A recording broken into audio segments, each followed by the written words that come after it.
जय श्री राधे। हर ओम नमो भगवते। दोस्तों, आप सबको आप एकादशी के ढेर सारी शुभकामनाएं। ज्येष्ठ मास कृष्ण पक्ष एकादशी को आप एकादशी कहा जाता है। इस दिन भगवान विष्णु की पूजा का महत्व बहुत है। आप एकादशी का व्रत करने से भगवान श्री हरि विष्णु के कृपा मनुष्य के जीवन में सुख और शांति सभी परेशानियों को दूर कर देता है। अपरा एकादशी को जल कीड़ा एकादशी, अचला एकादशी और भद्रकाली एकादशी के नाम से जाना जाता है। इस दिन भगवान विष्णु के व्रत से मनुष्य को अपार पुण्य मिलता है, इसलिए अपरा एकादशी कहा जाता है। अपरा एकादशी के दिन पूजा करने से मनुष्य के सभी मनोकामनाएं पूर्ण होते हैं। जीवन में मान सम्मान धन वैभव आरोग्य हासिल होता है।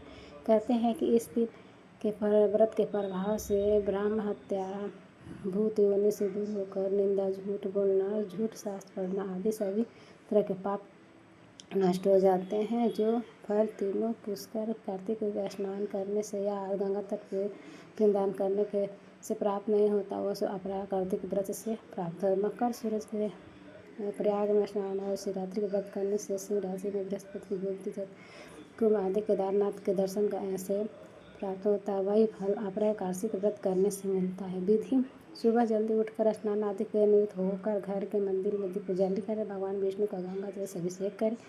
भगवान विष्णु को पुष्प को तुलसी दल अर्पित करें। कथा चालीसा भगवान की आरती करें। प्रसाद का भोग लगाएं। भगवान विष्णु को भोग में तुलसी को जरूर शामिल करें। ऐसा माना जाता है कि बिना तुलसी के भगवान भोग ग्रहण नहीं करते हैं। इस पावन दिन पर भगवान विष्णु के साथ ही माता लक्ष्मी का पूजा जरूर करें। इस दिन भगवान का अधिक से अधिक ध्यान करें। एकादशी के अगले दिन ब्राह्मण को भोजन आदि में दक्षिणा दें और बाद में खुद व्रत खोलें। प्राचीन काल में मारिद का था अपरा एकादशी का था।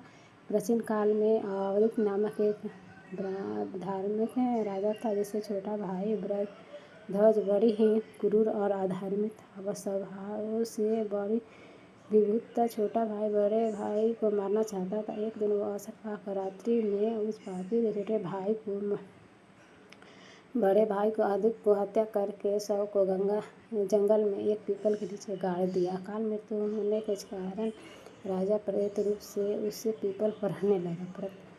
प्रेतात्मा होने के कारण वह इस जगह एक आसपास उत्पन्न होने लगा। एक दिन धौमय नामक एक ऋषि पीपल के समीप से गुजर रहे थे।